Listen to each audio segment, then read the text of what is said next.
Selamat datang pada mata kuliah Analisis dan Perancangan Sistem Informasi. Materi kali ini adalah System Development Lifecycle, SDLC. Materi kali ini untuk diharapkan mahasiswa dapat mencapai CPL 08 dan CPMK 08 City 9. Sedangkan sub CPMK-nya adalah mahasiswa diharapkan dapat memahami konsep SDLC.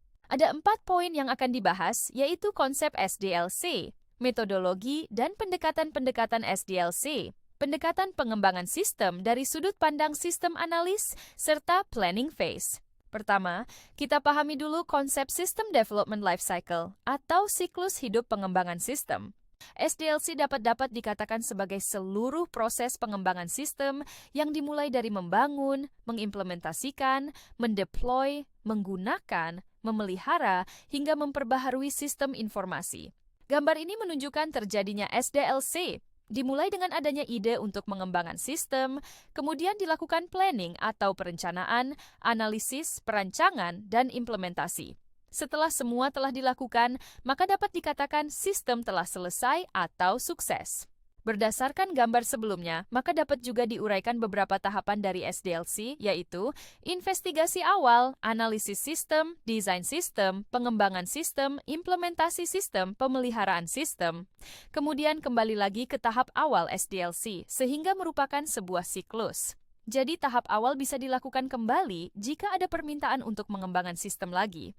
Fase SDLC yaitu Project Planning, mengidentifikasi ruang lingkup sistem, analisis, memahami dan mendokumentasikan keperluan dan kebutuhan sistem baru, desain, merancang sistem baru berdasarkan hasil analisis, implementation, membangun dan memasang sistem baru, dan support, memastikan sistem baru telah berjalan secara produktif.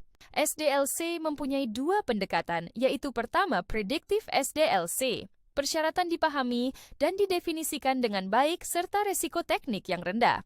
Kedua, Adaptive SDLC. Persyaratan dan kebutuhan tidak pasti serta resiko teknik yang tinggi.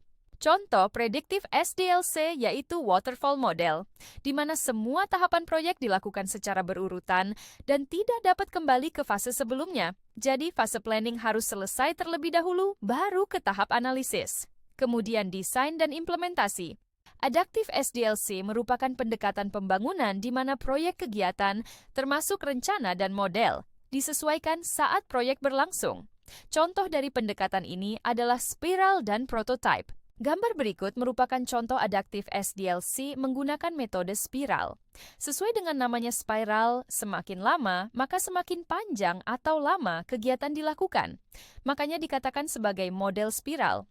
Bahasa kita berikutnya adalah tentang metodologi, model-model, alat bantu, dan teknik-teknik. Seorang analis sistem di dalam mengembangkan SDLC memiliki berbagai alat bantu, di antaranya metodologi, model, alat, dan teknik.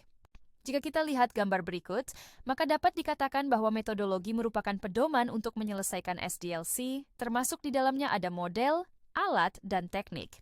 Model merupakan representasi dari aspek penting dunia nyata. Beberapa model secara fisik mirip dengan produk nyata, misalnya model notasi matematika abstrak dan lain-lain. Ada beberapa contoh model dari komponen sistem, misalnya flowchart, data flow diagram, entity relationship diagram, structure chart, use case diagram, class diagram, sequence diagram. Contoh dari model-model untuk mengelola pengembangan proses yaitu Gantt chart, organizational hierarchy chart, financial analysis model. Tools, alat, merupakan perangkat lunak pendukung yang membantu membuat model atau komponen lain yang diperlukan dalam proyek. Misalnya, kita menggunakan alat untuk membuat use case diagram menggunakan aplikasi Asta, membuat DFD menggunakan Easy Case, membuat database menggunakan MySQL, dan lain sebagainya. Teknik merupakan kumpulan pedoman lengkap yang membantu seorang analis sistem dalam melakukan pengembangan sistem. Contoh teknik di dalam SDLC dapat dilihat di gambar berikut. Bahasan yang ketiga adalah pendekatan pengembangan sistem. Pendekatan pengembangan sistem ada 2, yaitu traditional approaches atau pendekatan tradisional dan object-oriented approaches atau pendekatan berorientasi objek. Traditional approaches atau pendekatan tradisional terdiri dari structured system development dan information engineering, IEs. Structured System Development atau pengembangan sistem terstruktur merupakan salah satu yang memiliki satu awal dan satu akhir.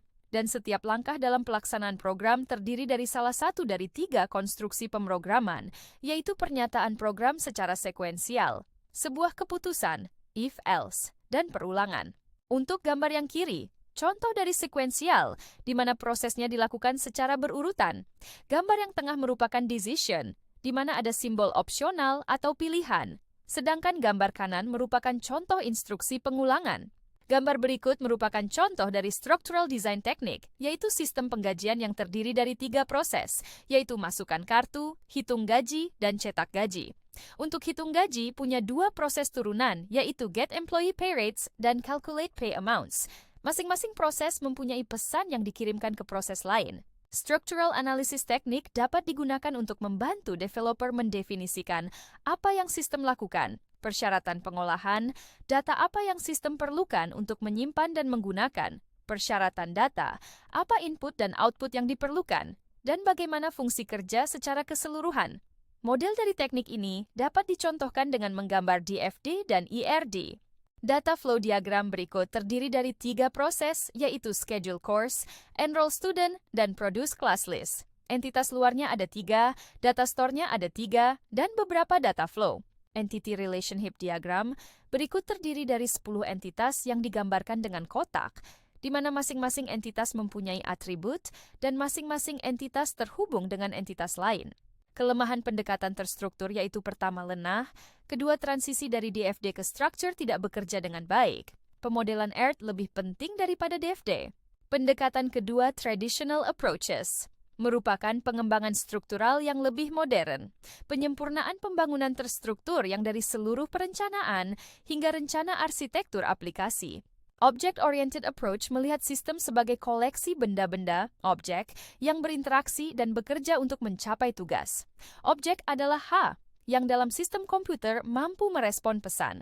Object-oriented approach terdiri dari 3, yaitu OOD, Object-oriented design, OOA, Object-oriented analysis, dan OOP, Object-oriented programming.